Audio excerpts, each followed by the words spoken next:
no, hello sa inyo lahat dyan, magandang araw, no. Ayan, so kamusta naman po tayo? So sana ay nasa mga mabuti ho tayo mga kalagayan, guys. Ayan, so guys, this is Laking Davao once again, and welcome back to my channel, guys.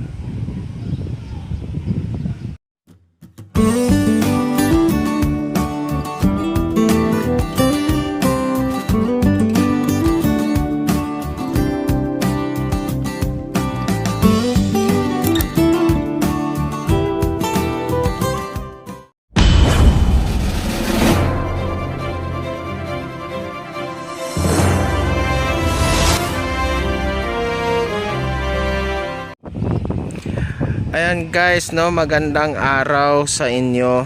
Ayan, at nandito ho tayo ngayon sa Davao City Coastal Road, no. Dito tayo sa may section ng Leon Garcia. Ayan, this is the part of kung saan tayo nakatayo ngayon, kasi yan yung Santa Ana. Kung nakikita ho natin, yan na yung flyover, no, or yung tulay dyan sa may Santa Ana na portion.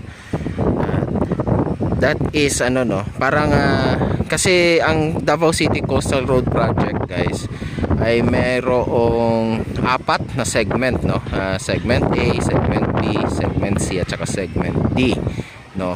Ito ating kinatatayuan yata, guys. Ito na yung last portion of the segment C, no, which is coming from dyan sa may rotonda ng no, Rojas Avenue, no, yung sa may ginagawang rotonda dyan sa may Rojas Avenue hanggang dito, no, hanggang dito sa may Santa Ana na to, at saka konting no, konting dito banda sa may Leon Garcia. Ayan, hanggang dyan lang may nakabakod na, no, kasi parang segment D na to, no, ang susunod, no, yung kaduktong niya hanggang matapos sila, umabot sila doon sa may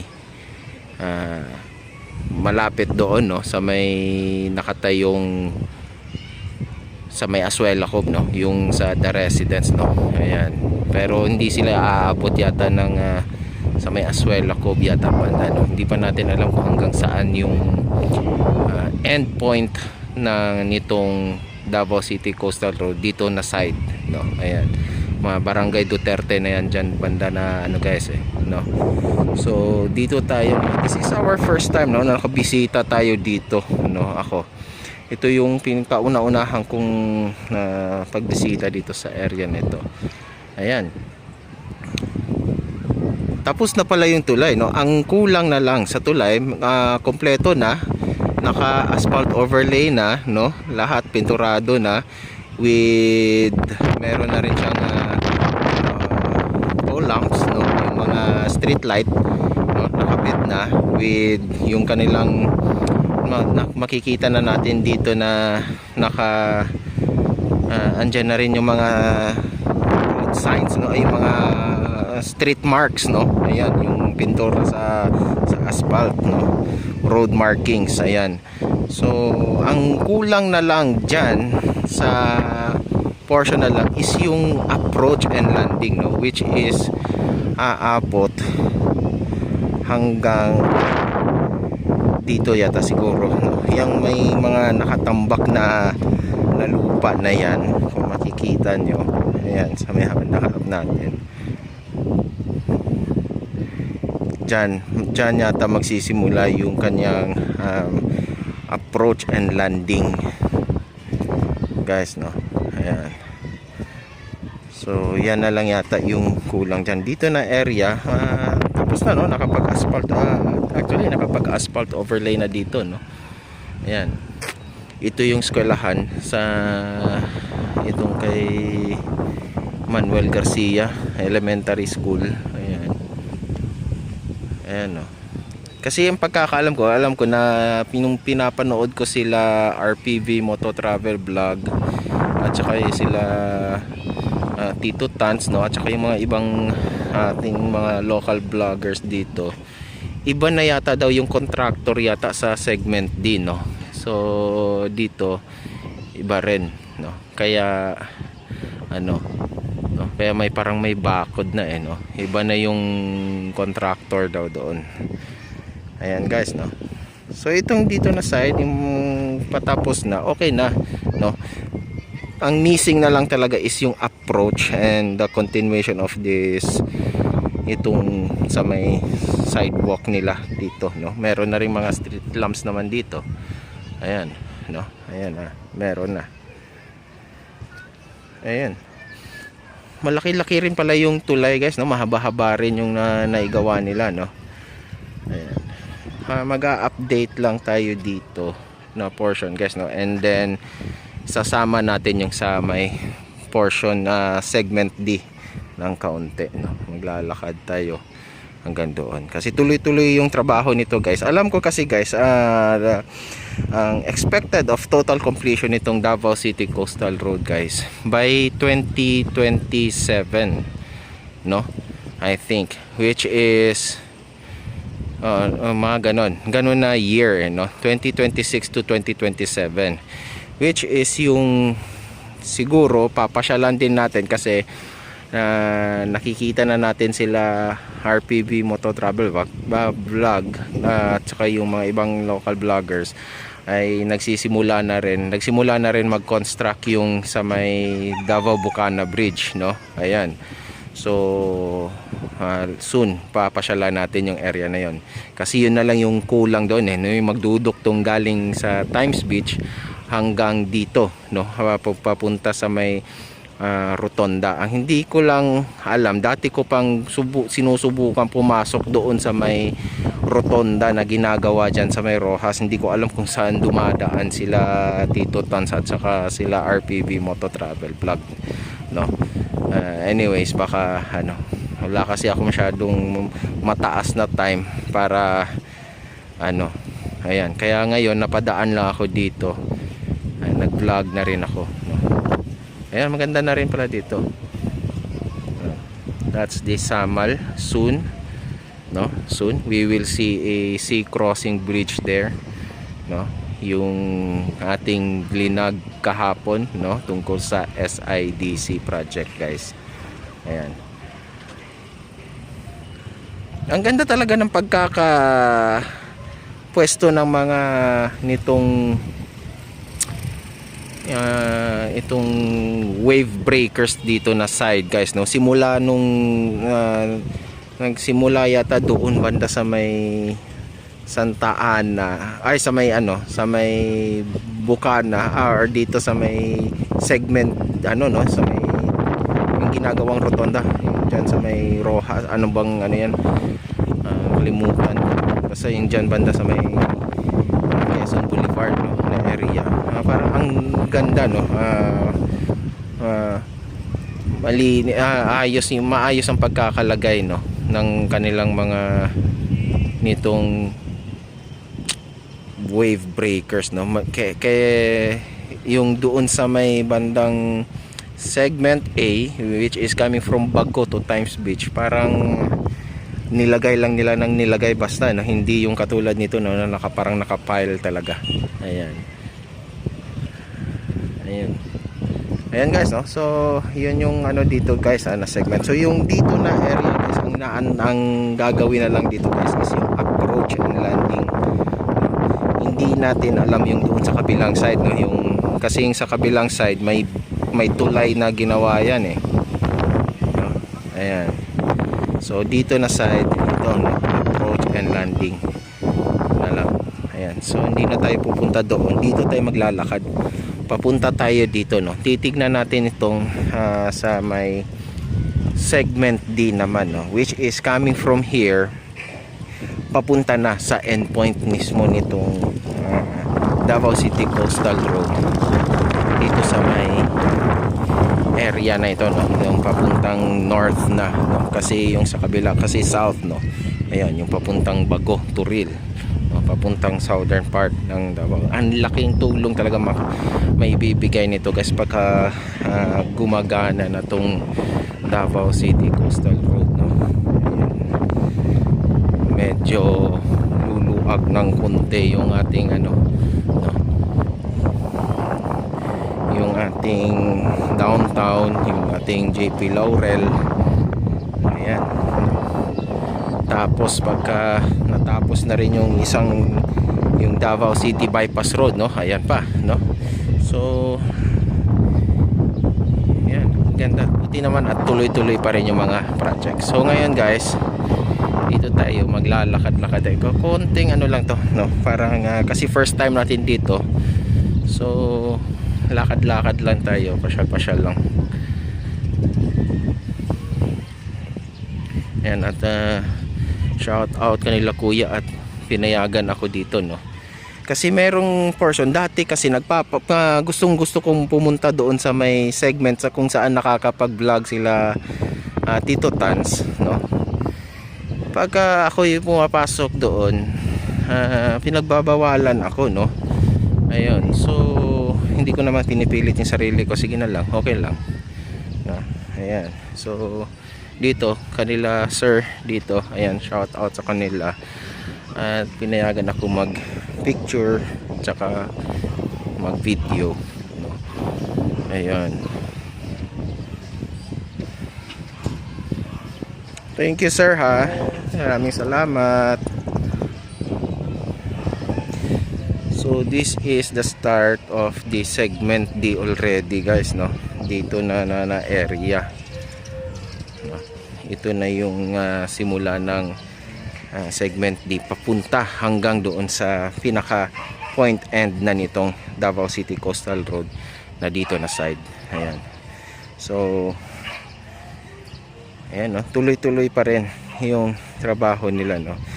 Napansin ko dito sa Davao City Coastal Road, no, biglang bumilis yung kanilang trabaho na right after nung sa Bago, no, yung segment A, no, Bago, at saka hindi natin alam kung bakit, pero mostly kasi doon reclamated din, pero dito naman din na area reclamated din, no, pero medyo mas mabilis yung mga pagkakatrabaho, yung pagkakagawa dyan sa may boulevard na area, no, papunta sa may yung ginagawang rotonda dyan, no. Medyo natagalan lang kasi ang rotonda dyan guys, kasi alam ko parang nagkaroon ng changes, no, yung doon sa ginagawang culvert yata, no, nakagawa na sila before and then binuksan nila ulit and then pinalitan ng much bigger, I think, parang ganun, no. Yun yung parang pangyayari doon, eh. Hindi kasi tayo na makapag-vlog doon. Hopefully sana, no, pagka makapasyal tayo, baka payagan na tayong pumasok. Ayan.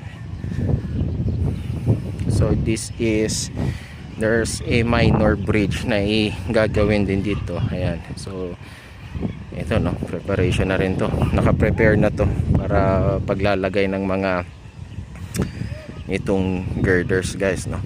Ayan. Ayan. Konting kembot na lang din talaga tong coastal Davao City Coastal Road guys, no. Mukhang papalapit na siya sa kanyang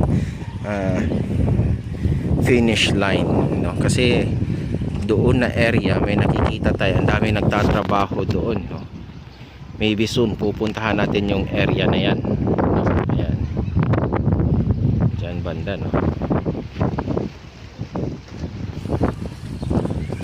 Ayan, ang daming naka-anchorage na mga barko ngayon dito. Ganda ng view ng Samal, no? Yun yung kaano, no, dun sa kabilang side sa segment A, ang view mo is yung Mount Apo, no, at saka yung kabundukan ng Mount Apo, Mount Talomo. Dito naman pagka nandito ka sa mga segment C and D, no, ang magiging view mo naman itong Samal Island. So napakaganda ng ano. Ayan.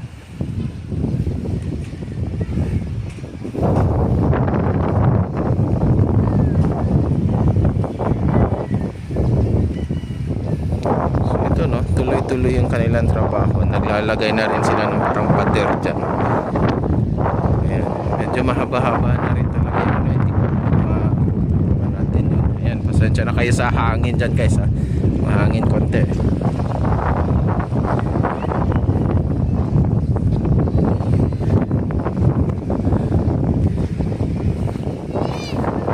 So tuloy-tuloy ang pagtambak nila dito.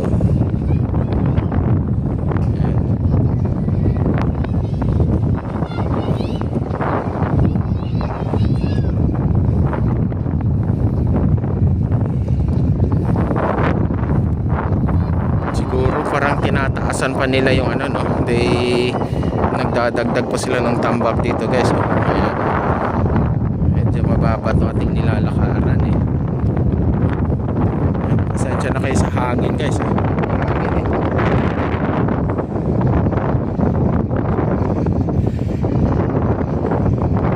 Most of the road works are parang nandoon na area, no? Parang binabanata nila yung doon na area na side. Sa susunod, pupuntahan natin yan. Naman tayo kapag may free time, ayan, larga na, vlog na, kaya hindi na tayo nakakapaghanda na lately kung ano yung hindi ko na na-search. Basta kung nandyan na ako sa area, yan na, vlog na lang, no? Kasi masyadong limited yung time natin. Ayan, no? Nagtatrabaho sila, huwag tayo masyadong lalapit, baka ayan, dito lang tayo. Ayan, no? Tuloy-tuloy yung tambak, guys. Mahaba-haba na yung natatrabaho nila, no? Naikot na sila dun, pag ano na naman sila dun sa kabilang portion, no? Ayan.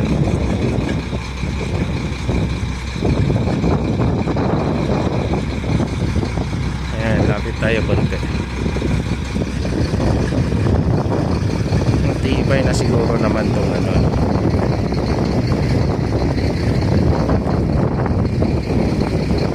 Ayan, guys, no? Hanggang dito na lang tayo.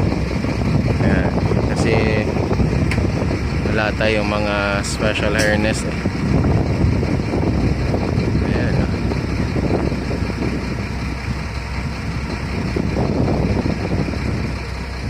Ito, nakaantabay din si kuya, no?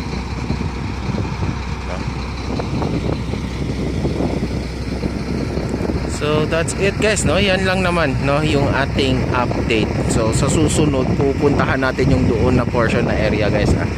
Ayan. So ngayon, ito yung ating update, no, tungkol dito, no. Ayan, yan na yung tulay, guys, no. Ayan. Ayan, no.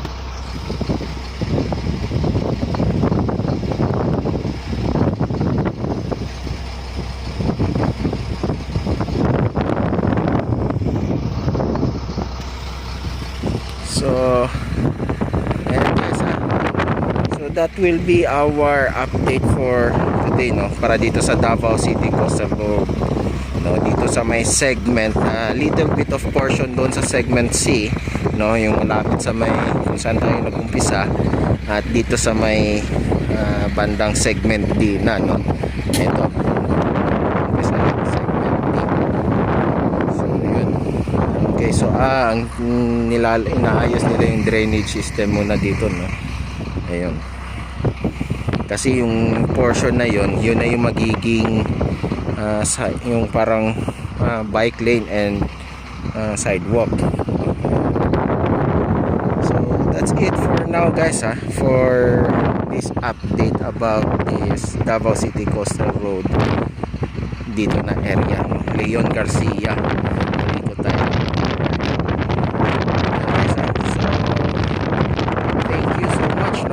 Like and share this video, and sa mga